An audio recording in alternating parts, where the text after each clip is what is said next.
Have you ever felt like you're just stuck on a hamster wheel, solving the same exact problems day after day? Well, in this explainer, we are going to build a mental toolkit to help you finally break that cycle. We're talking about tackling any challenge, from the little everyday stuff to the really, really complex ones. It's so frustrating, right? That whole cycle. And you know why it happens? It's because most of the time, we're just treating the symptoms. We're not actually getting to the root of the disease.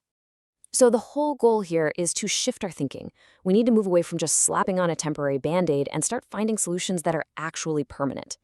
And that requires a real structured approach, not just a gut reaction. So here's our game plan. We're going to build this toolkit piece by piece. We'll start with a super simple but powerful tool, and then work our way up to a master-level mindset that will completely change how you look at problems. Sound good? All right, let's dive in. Okay, first up, why do we even get stuck in that problem-solving loop to begin with? Well, it usually boils down to a few common traps we all fall into. Things like a total lack of focus, or being so afraid of failure that we just freeze up, or, and this is a big one, letting our emotions completely take over when we should be using logic. All right, let's grab our first tool. Think of this one like a shovel. It's designed to help you dig right past the surface of an issue. It's a really simple, but believe me, an incredibly powerful technique that actually comes from lean manufacturing.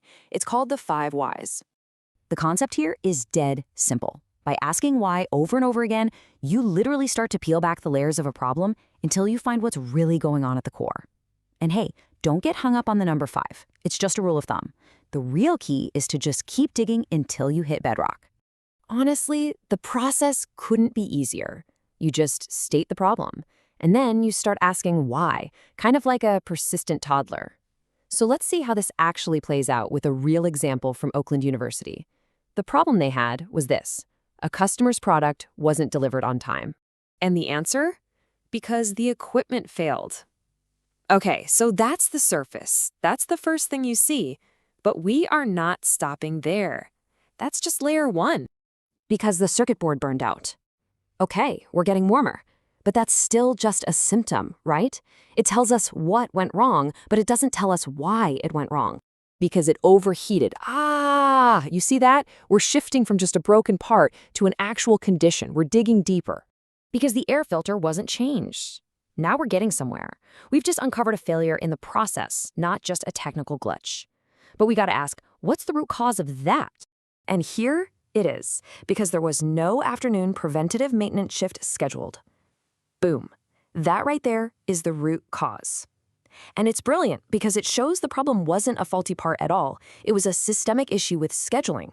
You see, fixing the circuit board is just the Band-Aid. Fixing the schedule, that's the cure. The 5 whys is fantastic. It's a great tool for simple problems. But what happens when you're staring down a much more complex, really high-stakes issue? Well, that's when you need to break out the full investigation kit, a structured, team-based playbook. Let's take a look at what that's all about. Now, take a look at this, because this is fascinating. It doesn't matter if you're in the auto industry using the 8D process or in IT using CompTIA's methodology, the fundamental playbook for solving big, hairy problems is pretty much the same. It all comes down to this universal logic. You have to understand the problem, analyze it, solve it, and this is the most important part, prevent it from ever coming back. Okay, so VIA's playbooks, they're super powerful.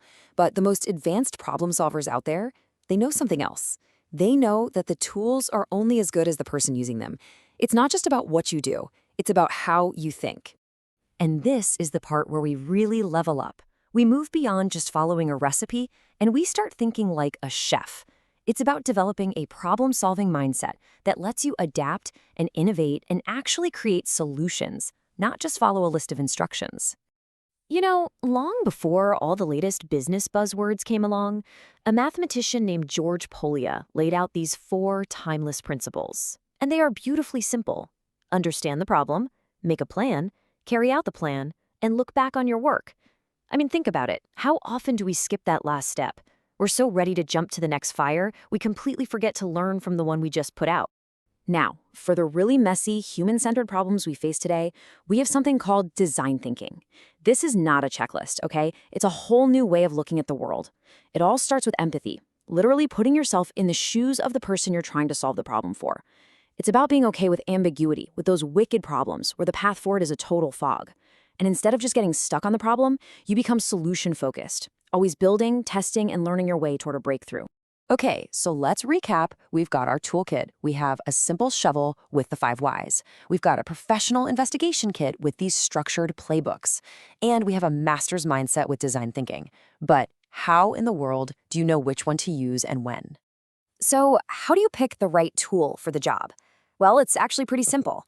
If you've got a straightforward problem, grab the 5 whys. It's your go-to. If you're facing a huge, complex system failure, it's time to open up that playbook. And when you're trying to tackle a fuzzy, human-centered challenge that needs a totally new idea, that's your cue to put on your design thinking hat. And I want to leave you with this essential piece of advice from Polya himself. Remember, the goal is always, always to make progress. If the main problem just feels too big, break it down. Solve a smaller, related piece first. Sometimes that little bit of momentum is all you need to crack the whole thing open.